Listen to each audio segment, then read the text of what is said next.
7 दहाइयों से भारतीय जबर का मुकाबला करने वाले कश्मीरियों को सलाम। कश्मीरियों से यकजहती में सारा पाकिस्तान यक आवाज।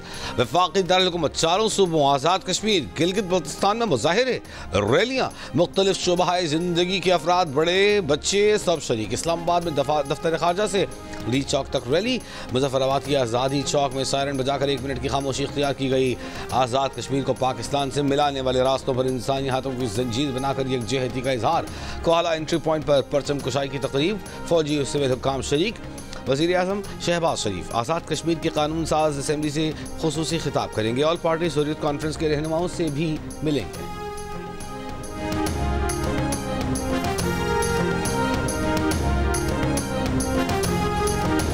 अमरीकी सदर ट्रंप का गजा की पट्टी पर तवील अरसे तक कब्जा करने का ऐलान। व्हाइट हाउस में इजरायली वज़ीर आज़म के साथ प्रेस कॉन्फ्रेंस में कहा कि मैं गजा में तवील मुद्दती मिल्कियत की पोजीशन देखता हूँ। हम गजा को तरक्की देंगे, इलाके के लोगों के लिए मुलाजमतें देंगे, शहरियों को बसाएंगे। फ़लस्तीनियों के लिए मनसूबे के तहत उर्दन और मिस्र के रहनुमा जगह फराहम करेंगे। मशरिक़ वस्ती के दीगर रहनुमाओं से बात हुई, उन्हें फ़लस्तीनियों को गजा से मुंतकिल करने का आइडिया पसंद आया। अपने मनसूबे के बाद गजा में दुनिया भर के लोगों को आबाद देखता हूँ। मैं इसराइल, गजा और सऊदीया का दौरा करूँगा। सऊदी अरब बहुत मददगार साबित होगा। हमें उम्मीद है कि जंग बंदी बरकरार रहेगी। बहुत से ममालिक जल्द ही अब्राहमिक माहदे में शामिल होंगे।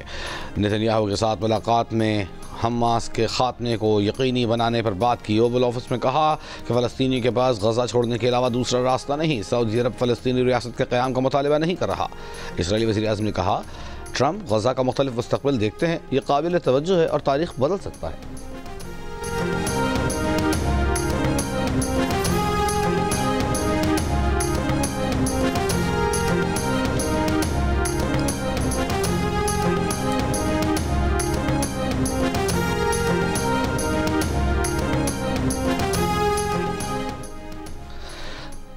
फ़लस्तीनी रियासत के क़याम के बगैर सऊदी अरब इसराइल से ताल्लुकात कायम नहीं करेगा। सऊदी वज़ारत ख़ारजा ने कहा कि फ़लस्तीनी रियासत के क़याम से मुतालिक सऊदी अरब का मौक़िफ़ मजबूत और गैर मुतसलसल है, बल्कि यह सल्तनत के मौक़िफ़ की खुले और दो टोक अंदाज से तस्दीक़ करते हैं। सऊदी अरब के मौक़िफ़ की किसी भी हालात में किसी तशरीह की इजाज़त नहीं। फ़लस्तीनी से मुतालिक सऊदी अरब के मौक़िफ़ पर गुफ्तगू शुनीद की ही नहीं जा सकती।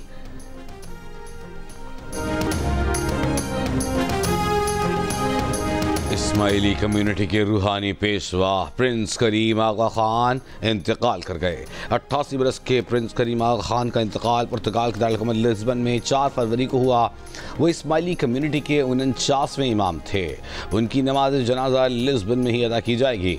तदफीन के मकाम का ऐलान फ़िलहाल नहीं किया गया। तारीख और वक्त का ऐलान इंतज़ामात को हतमी शक्ल देने पर किया जाएगा। रिवायात के तहत उनके जानशीन यानी इस्माइली कम्युनिटी के 50वें हाजिर इमाम को नामजद कर दिया गया। जानशीन की नामजदगी प्रिंस करीम आगा खान ने अपनी वसीयत में की थी। प्रिंस करीम आगा खान के इंतकाल पर दुनिया भर में कम्युनिटी जमात खानों में खुसूसी दुआएं। प्रिंस करीम आगा खान के 3 बेटे रहीम आगा खान, हुसैन आगा खान और अली मोहम्मद आगा खान है, जबकि एक बेटी जहरा आगा खान है। प्रिंस करीम आगा खान ने अपनी ज़िंदगी पसमानदा तबक़ात की ज़िंदगियों में बेहतरी लाने में सर्फ की। पाकिस्तान की तरक्की के लिए मिसाली खिदमत सर अंजाम दी, जिस पर उन्हें निशान पाकिस्तान और निशान इम्तियाज़ से नवाजा गया। प्रिंस करीम आगा खान को मुख्तलिफ ममालिक और यूनिवर्सिटीज़ की जानिब से आला तरीन एजाज़ात और एजाज़ी डिग्रियों से नवाजा गया था।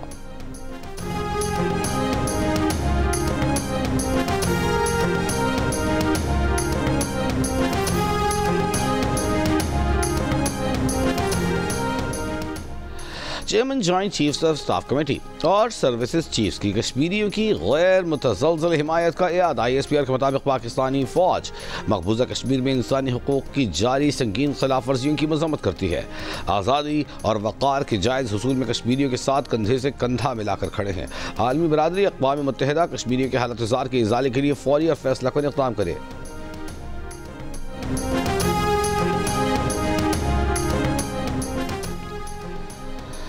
पाक फ़ौज मुल्क की खुद मुख्तारी और सालिमियत के दिफा के लिए पूरी तरह तैयार है।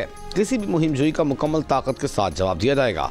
आर्मी चीफ आसिम मुनीर का कोर कमांडर्स कॉन्फ्रेंस से खिताब। कहा, भारतीय फ़ौज के खोखले बयानात उनकी बढ़ती मायूसी की निशानदेही करते हैं। ऐसे बयानात अपने अवाम और आलमी बरादरी की तवज्जो अंदरूनी खलफिशार से तवज्जो हटाने के लिए हैं। ISPR के मुताबिक कोर कमांडर्स कॉन्फ्रेंस ने मकबूजा जम्मू और कश्मीर में भारत के गैर कानूनी कब्जे और इंसानी हुकूक़ की मुसलसल खिलाफ वर्जियों की शदीद मज़म्मत की। भारतीय कब्जे को खित्ते के अमन और इस्तेहकाम के लिए एक संगीन खतरा करार दिया। कश्मीरी अवाम के हक़ खुद इरादियत के लिए पाकिस्तान की गैर मुतज़ल्ज़ल हिमायत का इआदा किया। आर्मी चीफ ने कहा, अस्करी क़यादत कौम को दरपेश कसीरुल जहती चैलेंजेस से मुकम्मल तौर पर आगाह है, काबिल फ़ख्र अवाम की भरपूर हिमायत से अपनी आइनी जिम्मेदारियाँ पूरी करने के लिए पुरज़्म है। ISPR का कहना है कि फ़ौरन में फितने ख़वारिज के दहशतगर्दी की कार्रवाइयों के लिए अफ़गान सरज़मीन के मुसलसल इस्तेमाल पर तशवीश का इज़हार किया। कहा, अबूरी अफ़गान हुकूमत फितने ख़वारिज की मौजूदगी से इनकार के बजाय उसके खिलाफ ठोस और अमली इक़दाम करे। अफ़गानिस्तान और फितने ख़वारिज के ज़िम्मे में जारी शुदा तमाम ज़रूरी इक़दाम और हिकमत अमली को जारी रखा जाएगा। पाकिस्तान और उसके अवाम के तहफ़्फ़ुज़ को यकीनी बनाने के लिए तमाम ज़रूरी इक़दाम जारी रखे जाएंगे।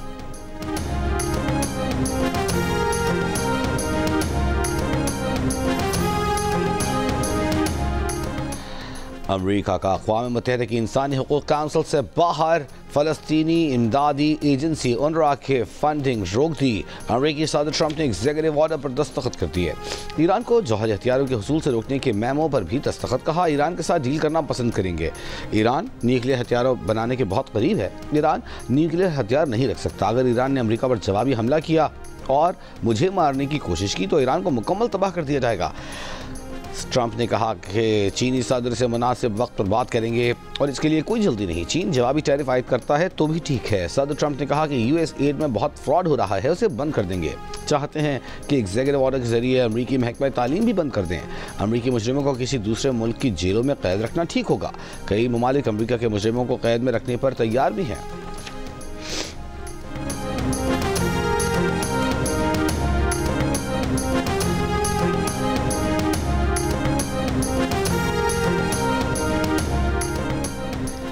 बरतानिया के बादशाह चार्ल्स का अपने दोस्त प्रिंस करीम आगा खान के इंतकाल पर अफसोस का इजहार। अमरीकी मैगजीन वैनिटी फेयर ने प्रिंस करीम आगा खान को वन मैन स्टेट का नाम दिया था। प्रिंस करीम आगा खान ने सदर रेगन और गोर्बाचोव की जिनेवा में सिफारती बातचीत मुमकिन बनाई थी। प्रिंस करीम आगा खान स्विट्जरलैंड में पैदा हुए, नैरोबी में बचपन गुजारा, हार्वर्ड से इस्लामी तारीख में डिग्री ली। प्रिंस करीम की पहली बीवी सलीमा से अलहदगी पर उन्हें 20 मिलियन पाउंड देना पड़े। दूसरी बीवी अनारा से अलहदगी पर उन्हें 50 मिलियन पाउंड देना पड़े। प्रिंस करीम आला तरीन नस्ल के घोड़ों और उसकी स्कीइंग के शौकीन थे। प्रिंस करीम का 1981 में एप्सिन डर्बी रेस में तारीख रकम करने वाला घोड़ा चुरा लिया गया था। प्रिंस करीम आगा खान के असासों की मालियत $1 अरब से $13 अरब के दरमियान है। प्रिंस करीम के असासों में बहामस का जजीरा, पेरिस में महल और $200 मिलियन मालियत का जहाज शामिल है।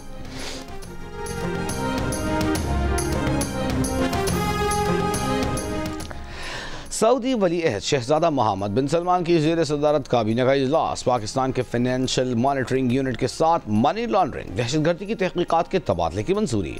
सऊदी मीडिया के मुताबिक सऊदी काबीना ने पाकिस्तान के फाइनेंशियल मॉनिटरिंग यूनिट से ताउन की मुफाहिमती याददाश्त पर दस्तखत की मंजूरी दी। गजा पट्टी में फायरबंदी माहिदे को जारी रखने के लिए भरपूर सपोर्ट का भी इजहार किया। सदर मुमलिकत आसिफ अली जरदारी 5 रोज़ा दौरे पर चीन पहुंच गए। सदर मुमलिकत बीजिंग में चीनी अहम मंसब शी जिनपिंग और वज़ीर आज़म ली कीचियांग से मुलाकात करेंगे।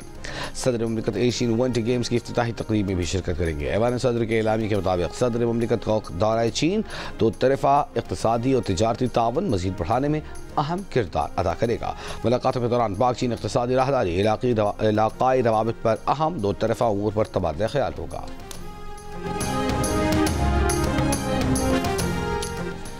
ना कोई ख़त मिला है, ना पढ़ने में दिलचस्पी है। बानी PTI को किसी भी मामले पर बात करना है तो सियासतदानों से करें। बानी PTI के आर्मी चीफ को लिखे ख़त पर सिक्योरिटी ज़राए का रद्द अमल। सिक्योरिटी ज़राए का कहना है कि मीडिया पर खबर देखी कि बानी PTI ने कोई ख़त लिखा है।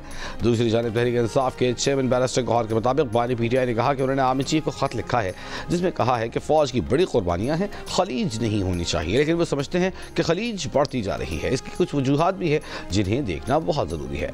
बैरिस्टर गौहर ने कहा कि बानी PTI इस ख़त में अपने जज्बात का उन्होंने खुलकर इजहार किया है।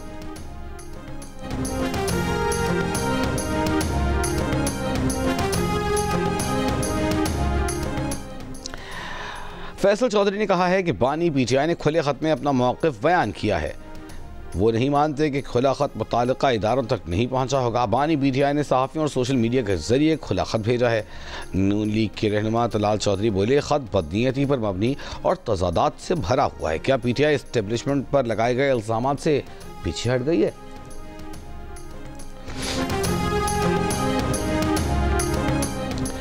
वज़ीर आला अली अमीन गंडापुर से सूबाई सदर PTI खैबर पख्तूनख्वा जुनैद अकबर की मुलाकात। 8 फरवरी को स्वाबी जलसे की तैयारियों पर गुफ्तगू। वज़ीर आला अली अमीन की हर किस्म के ताउन की यकीन दहानी। 8 फरवरी का इलेक्शन धांधली ज़दा था। हुकूमत को मुस्ताफ़ी होकर असर-ए-नौ इंतखाबात का ऐलान करना चाहिए। चीफ इलेक्शन कमिश्नर की आईनी मुद्दत भी पूरी हुई, उस पर मशावरत होनी चाहिए। सरबराह AUI मौलाना फजल रहमान की PTI रहनुमा असद कैसर की रिहाइशगाह पर इशाइये में शिरकत के बाद मीडिया से गुफ्तगू। साबिक़ वज़ीर-ए-आज़म शाहिद खाकान अब्बासी ने कहा, सब जमातों ने इस मौक़िफ़ का इआदा किया कि मौजूदा हुकूमत अवाम की नुमाइंदा नहीं, मुल्क में नए इलेक्शन करवाए जाएँ। असद कैसर की रिहाइशगाह पर इशाइये में महमूद खान अचकज़ई, उमर अयूब, जुनैद अकबर, साहिबजादा हामिद रज़ा, अल्लामा राजा नासिर अब्बास, मुस्तफ़ा नवाज खोकर और दीगर रहनुमाओं ने भी शिरकत की।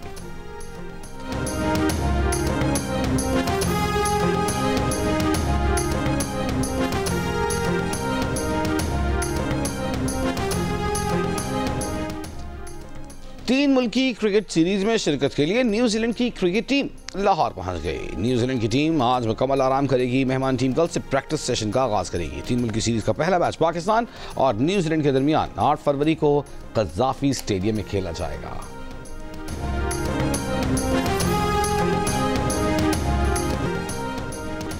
और बंदरगाहों के ऑपरेशन डिजिटलाइज न होने और अंडर इन्वॉइसिंग की वजह से 5 साल के दौरान चीन के साथ पाकिस्तान की तिजारत में 5,500 अरब रुपए का फर्क सामने आया है। द न्यूज़ और जंग में शाया editor investigation the news Ansar Abbasi की रिपोर्ट के मुताबिक पोर्ट ऑपरेशंस दीगर ममालिक के साथ डिजिटल जराए से जुड़े हुए नहीं है। पाकिस्तान में सिंगल विंडो के जरिए माली लेन देन भी डिजिटल बुनियादों पर नहीं किया जाता, जो जाली इन्वॉइसिंग, गलत डिक्लेरेशन, मनी लॉन्ड्रिंग, टैक्स चोरी, स्मगलिंग और ग्रीन चैनल के गलत इस्तेमाल का बायस बनते हैं।